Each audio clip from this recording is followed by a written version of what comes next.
All right, so boom, today we're checking out Kanye's Darkest Leak. Now look, I was listening to Mad like Kanye West recently, you feel me? Y'all had me acting the Mad albums. Now look, for me, we're gonna get tapped in more into Kanye West, you know what I mean? We're gonna learn more about him, learn about his deep, darkest secrets and his deep, dark insides of his music. Ye, formerly known as Kanye West, is one of the biggest names in hip-hop, the music industry, and the celebrity world in general. His name is known by most everybody, and his music has always been cited as pushing music forwards as an art, with many awards and accolades to back this up. His career has been instrumental to so many artists learning from and being influenced by him, to the point where the genre of hip-hop would not be the same without him. With a well-respected and legendary discography, Kanye has been making music for a very long time. And alongside this, he is known for delays and inconsistency in recent releases, alongside, most importantly, his leaked and scrapped music. Kanye has many songs and even albums that never saw the light, like TurboGrafx 16, So Help Me God, and the now infamous Yandy, among others. While songs from these albums have been reworked... I heard about this one. Is this one good, Yandy? Oh my god, someone told me to check that one out. After I listened to Yeezy, it was one of the albums. Someone told me to check that one out, like the unreleased. Oh my god, check it out, we'll see. And re-released, much like how Yandy became Jesus' King after Kanye's religious epiphany, a lot of this music remains scrapped, never to see the light of day. As we learn more and more about these scrapped songs, it's important to understand... Check out what?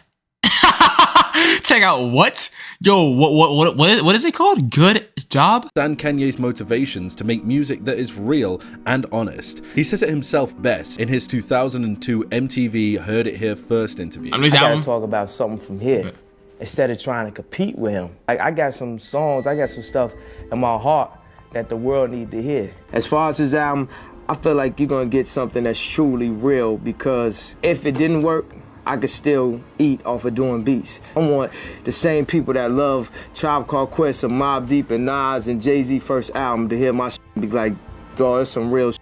This ain't no just trying to be on a radio type shit. You know what I'm saying? Hopefully I get radio. I pray that the people love it, but this is for y'all. This is something that is very well illustrated. Dang, bro. I must all kind of facts, bro. He seemed like so like level-headed, but then I feel like he might be level-headed again now. I don't know. For me, I don't know what is serious. I don't know him personally, but just like the things he saw on the net and all that. It just seemed like he started just spiraling. His mental was crazy, and it's really sad to see that, you feel me? But I mean, that's why mental health, bro, is one thing you gotta keep intact, no matter, like, you feel me? No matter how good of a bad past you have, you just gotta keep your mental health intact, bro. That generally kills. Facts, but Kanye was so sweet. He still could be sweet, bro. You know what I mean? He still could be sweet. It's not like I like to think of this like this, bro. Like, you don't lose, you feel me? Like, you see you, like, quote unquote, see right there, right? You don't lose that. It just kind of, it hides under emotions. You know, like, he's still, like, for me, they're still there. It's still there inside of him. For me, that Kanye never, bro, you never leaves, bro. You know what I mean? Illustrated by his most recent studio album, Donda, named after his late mother. With songs like 24 and Come to Life, showing Kanye bare I checked that out too. I haven't listened to that yet. Where he is vulnerable and honest with his audience. Another great example was his single I Feel Like That, with a very on-the-nose title and lyrics describing his personal experiences and symptoms read to him from a third-person perspective, with his verse being a repetition of the phrase I feel like that. With all of this context to Kanye's personality and character, let's go back to 2007 when Kanye's third studio album, Graduation, saw its official release. After one of the music industry's most successful two-album runs, Kanye was on top of the world, and Graduation was the third and final album of the College Dropout trilogy. He sold 957,000 copies in its first week, completely obliterating his competition, namely 50 Cent, who released his album Curtis on the same day, September 11th, 2007. Outside of the releases, Kanye was engaged to Alex Pfeiffer, who he had been in an on and off relationship with since 2002. I mean, hey, shit. And proposed to in 2006. All seemed at peace in Kanye's world, and with these classic, untouchable albums, Kanye had made history, and most importantly, made his mother proud. Kanye's mother, Donda West, was the most important person in his life. She supported him unconditionally, and their bond was truly unbreakable, as she instilled the confidence in Kanye that allowed him to pursue his dream of being a rapper and not just a producer. Illustrated best in the late registration track, Hey Mama, a track dedicated to Donda, thanking her for her support and chronicling their relationship. Kanye's life would change forever after this constant stream of success, however, as on November 10th, 2007, just 2 months after Graduation's release, Donda West sadly passed away due to complications. Dang, bro. Rest in peace, this video getting dark. I didn't know it was gonna be this heavy, bro. What? Yo, I thought it's gonna be a song leak, bro. Is this all leading up to it? It's gonna be a song leak, bro. I bet. No, that's not funny, but for me, it got dark, bro. Rest in peace, bro. Following a fight with coronary heart disease after she underwent plastic surgery. Kanye was crushed by this death, and his life would never be the same. To add to this heartbreak, Alex Pfeiffer left Kanye, marking an end to their 18-month engagement and 6-year relationship. Not much is known about why she made the decision, but it is known that Kanye was struggling to become accustomed to his newfound stardom, which he had so long desired. Kanye seemed to have outgrown his old, struggling, hardworking producer background, as he— I don't like thinking about how everyone I know will be gone someday, then stop thinking about it. It's inevitable, so you gotta kind of get like, over that. But if you just don't think about it, then it's like, you feel me? You know? It's sad though, genuinely, bro. Everyone's gonna be gone that we love, bro. Live life to the fullest, bro. The end of the story is about the whole story. Feel me? You don't just go to a book and listen. You don't just go to a book and go to the end, bro. You feel me? You go to a book and you read from the start to the finish, and you get everything, and you enjoy the book afterwards, and you celebrate the book. You're like, yes, I learned so much from this book, bro. That's why I think funerals nowadays, bro, it's sad because like people try to make it sad. I think we gotta celebrate lives, bro. We gotta celebrate lives. Kanye said 808s and heartbreak after Donna died because he said normal rapping couldn't express his emotions. Dang, bro. He is now being recognized for his talents and hard work, alongside being under much more media scrutiny than ever before, changing his music forever. Kanye's next album was 808s and Heartbreak, released on November 24th, 2008, and looking back on it now, it isn't that far from music we've heard from him. But after the Graduation trilogy ran with a relatively consistent sound, this was a huge departure from anything we had heard from Kanye before this. He said himself that his emotions at the time just could not be communicated through rap, as his album had a lot of singing and pop-sounding beats. Before this, Kanye would have never considered singing, but with some encouragement from no other than Michael Jackson himself, Kanye was told he could sing, and he should on this album, remaining true to himself. But he knew MJ? Dang, I didn't even know that. Dang, okay. Making music that was real, just like he stated in the 2002 MTV interview. This album was also one of the first albums to That's what I'm saying, bro. I thought he was been gone, gang. I thought he turned white and they wiped him off the earth. I'm gonna keep it buck, bro. Like, Yo, like, bro, it's really unfortunate. Am I speaking? Does he not look like, bro, does MJ not look creepy in this, like, picture? Like, in these times, like, no racist stuff. When he turned white, he looked creepy, bro. And that's not, like, you feel me? Like, I don't know. It's just something about it. It just made him look creepy. It's just, I don't know. He kind of scares me a little bit. But anyway, back to it. Making music that was real, just like he stated in the 2002 MTV interview. This album was also one of the first albums to incorporate heavy use of auto-tune, a stark contrast to the 80s style poppy sounding beats accompanying the singing over the top. What's more impressive is that the album was recorded over a span of just 3 weeks, with Kanye doing what he does best, whole album 3 weeks? Damn, that's crazy, platform bro. For everybody to hear. This album was an honest articulation of the losses Kanye had faced and the struggles of his newfound stardom, no longer being able to communicate through traditional hip-hop elements. I'm sure it goes without saying, after such a meteoric rise with the Graduation trilogy, the audience did not expect this album to be anything close to what it was, and they weren't happy. The album performed poorly, as the album did not listen to Kanye West to hear pop music. This is just a Kanye documentary at this point. I say, yeah. Emoji. Hold on, wait. Dang, mad people been telling me listen to 808 and Heartbreak. So it really, like, it's that, like, different compared to, like, the rapping. He couldn't express it through rapping, really. Like, he was singing on this a lot more. And that's still not bad. I get what he's saying, 450,000. That's not bad. But it's less than half of the, of what Graduation is. So I can see why you say that's, you feel me, that's audience receiving it poorly. I can see why you say that. I mean, but yeah. Hip-hop, but Kanye wasn't in a place to create hip-hop. While the sales figures of the album grossly underperformed in the scope of Graduation, the critics were conflicted.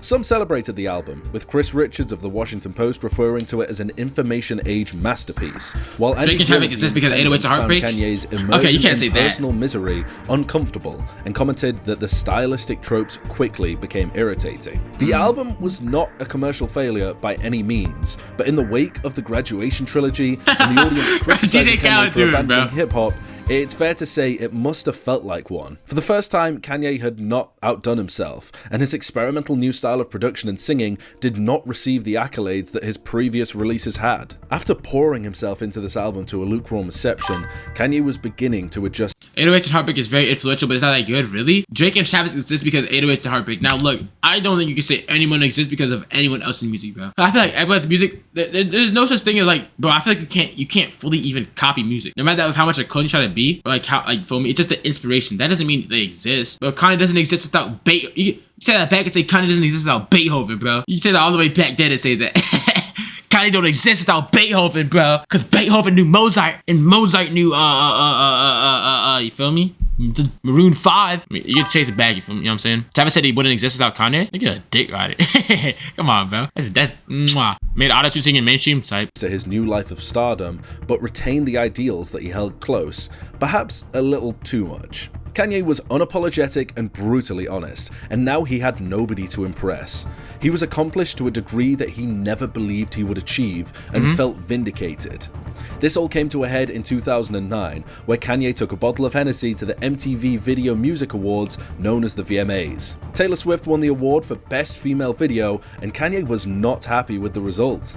In a moment of intoxicated frustration, Kanye stormed the stage, and the now infamous VMAs incident happened, where he took the microphone from Swift during her acceptance speech to let everyone know that he thought the award should have gone to Beyonce. I canceled because of this? I never actually, I've heard about the situation, but I never knew what really actually happened. I mean, I just see people use it as like a comparison to something else, like when people storm stages or something like that. You said Beyonce should have won, dang, bro. He stated Beyonce had one of the best videos of all time and was ejected from the event for his actions. After Kanye losing his fiancée, mother, public appearance, and possibly even his career, it felt as if he had nothing left. All of America seemed to hate him, so Kanye exiled himself from the country and left for Japan. This is all Kanye. Oh no, gang. He went to Japan? He went to Japan? He went to Japan? Yeah, that's how you know start losing the plot, gang. But we like his career's trembling, everything's going down, and like, you know what? I'm just gonna fly to Japan, bro. Kanye has said publicly about his time in Japan, but after the track "Never See Me Again" was leaked online in 2000, face with bags under eyes emoji. After the track "Never See Me Again" was leaked, 2010, people began to connect the dots to what he may have actually been planning while in Japan. Okay, so based on the title, what he's doing in Japan, he was gonna. That was just getting into. He was gonna. Never See Me Again is a dark track. As the title and lyrics suggest, Kanye didn't seem to plan a return to America. He talks about how, "I'd rather live by what I live by than die when I'm fine. I'm gonna stand by myself till my very last breath. Cause you know what? A coward dies 1,000 deaths." And how they want me to hold my head in shame, so I hold them on, holding hands in vain. Possibly hinting that his apologies made before this track would be. Dang, bro. But it's really crazy how like music can really speak to you. Like people would hear this and be like, "Dang, this song hard, bro," but they're not really like listening to like the lyrics, and they're like not understanding. You feel me? Like someone could have listened to this, not care about the lyrics whatsoever, be like, "Dang, I actually like this is a good tune," and bump their head to this. But then when you listen to like lyrics, you understand how much of a meaning there is behind music and how much like people use it to express their feelings, bro. In vain if he were to take his own life. Kanye has publicly struggled with his mental health for decades, and this was possibly the worst point of his life. Maybe it is still today. He had lost everything and seemed to be making this song as a last goodbye for his fans. He was honestly communicating his conflicted feelings about his career, his actions, and his feelings towards the industry, even being as blunt to say, "Aside from this song, life sucks." While you may be thinking this song could simply be a goodbye to his fans as he was quitting music, the piano playing in the background of this track tells a different story. The piano and chord progression sounds Song of 10 minutes, so we're not acknowledging all that? Yeah, facts. eerily similar to the song Futari Dake no Ceremony by Yukiko Okada. Yukiko Okada was a Japanese singer and actress from the 1980s who took her own life after Toru Minegishi expressed no romantic interest in her. Okada was interested in Minegishi, but he said that he went through that much research to do that and get that sample or whatever in that piano? That he thought of her as more of a younger sister. On April 8, 1986, Okada was found in her apartment with a slashed wrist, and she had filled the apartment with gas as she hid in the closet and cried. She was found by a rescue team and taken to the hospital for treatment, where her manager asked her where she wanted to go, to her parents' home in Nagoya, her apartment, or the office. She asked to be taken to the office, where, when left alone, she made her way to the roof, took off her shoes, and jumped off the building.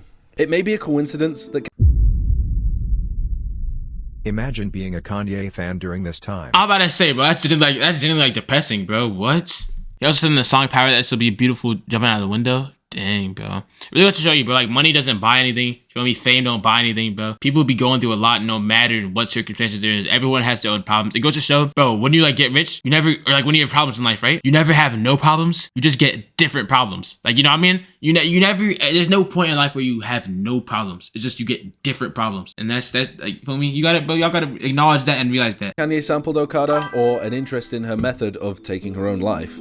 The latter seems to ring more accurately with the accompanying song as Never Being Seen Again and the self-exile to Japan. This is as far as the trail goes, however, as the song was thankfully never finished nor released, and Kanye has continued his musical endeavors, following this incident with what many consider his best album, My Beautiful Dark Twisted Fantasy. We checked this one out. We did check this one out. Interestingly, in one of his most iconic tracks, Power, it's theorized that Kanye may have referenced this incident in his closing lyrics. Kanye has put himself into his music absolutely, and is an artist in every sense of the word. He maintains his integrity and will continue to pioneer in the industries he's active in. His public struggles with his mental health, alongside his honesty and commitment to himself, has produced some of the best music publicly available for listening, and to think it all could have been over long ago. If you're struggling and you feel as if you have nowhere to return, remember there is always hope. Suicide and mental health treatments may be lacking in a lot of places, but there is no shame in asking for that help. While your struggles might seem trivial to you, there is help out there, and I urge you to go out and find it. Dang, bro. That's a beautiful video and like documentary, bro, genuinely. It really goes to show you that, like, bro, that's, dang, like, you feel me? He's gone through so much, and he's so successful within the career, bro. It's like, people could still be going through so much and you just wouldn't know, or you'd never know, bro. You feel me? It's like, you feel me? It's like, it's crazy to think like that, bro. It's ridiculous, man.